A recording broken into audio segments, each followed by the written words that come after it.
Welcome back to another edition of A Delicious Mess from your Suffolk Public Library in my kitchen outside of Suffolk, Virginia. Today, I'm doing a special edition about Regency, England, and tea time. I took some of my information from the library book For All the Tea in China by Sarah Rose. And I took a little sass from Whiskey in a Teacup by Reese Witherspoon. And for today, we're just doing a simple tea, but I have my ingredients ready. I've warmed up my teapot with warm water. That's a really important aspect. So I have my kettle going to boil my water. I have black tea here to add to my decanter. A couple of tea cakes and some sugar and milk. And we should be ready to go in just a few minutes.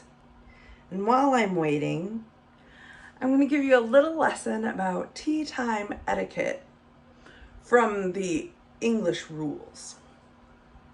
First of all, the traditional tea time is at 4 in the afternoon, but in modern times, you may be serving tea with friends who have children, and 1 in the afternoon is a more convenient time than 4.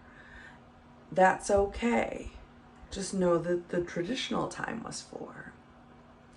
Second, a tea traditionally has handwritten invitations for about 4 guests. And if you have your tea inside, you'll welcome them all in the sitting room first and go to the table together. Or if you're having your tea in the garden, you'll all gather together and then go together to the garden. Another aspect of our tea time is that you never set the table with the tea in the cup. When everyone sits and is ready for their tea, we'll pour the tea for each guest. And you never fill your teacup to the rim. Always leave space for milk and sugar, but also so that there isn't any spilling and so that our tea doesn't get too cold before we're able to finish it. A traditional afternoon tea is going to have a few foods like small sandwiches and some small tea cookies and things. But for today, I just have my tea cakes. So I've emptied the teapot of the warm water that I used to warm up the porcelain.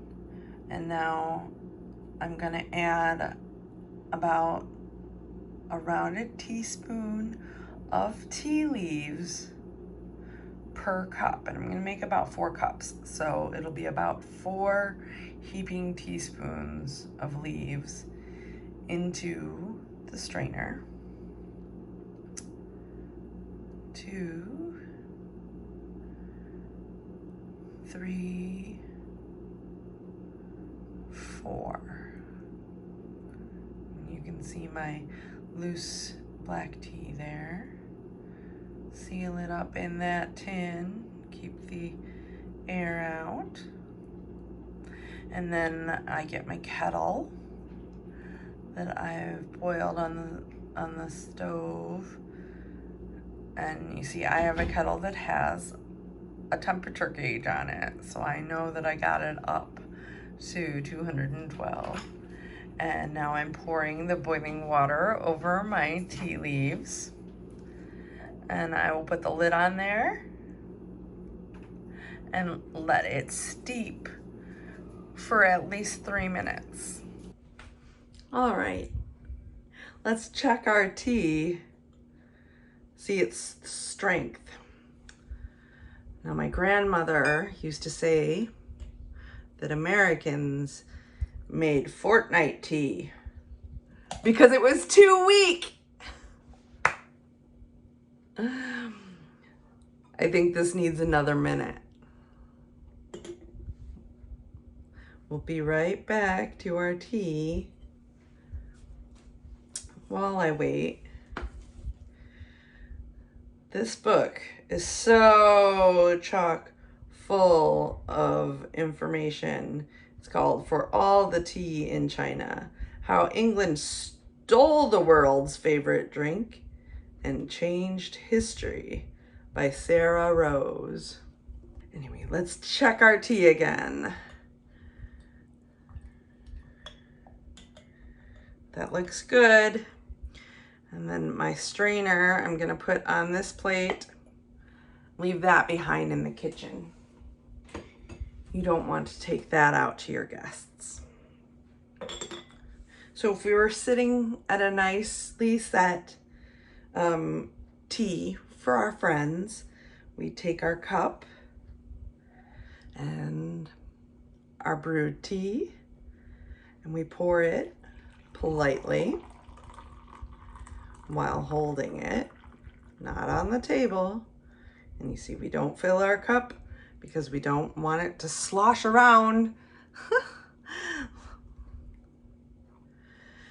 And let's add just a spot of sugar and a little milk.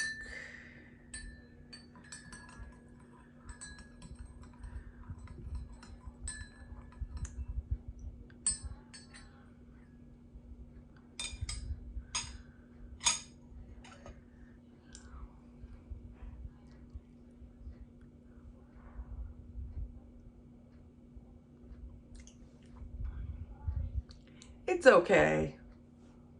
It might be a little fortnight.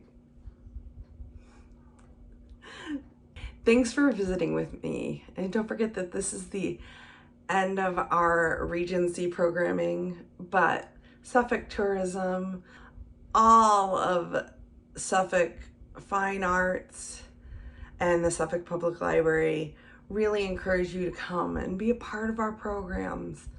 Visit with us, learn with us, have fun with us. Now who's gonna clean up this mess?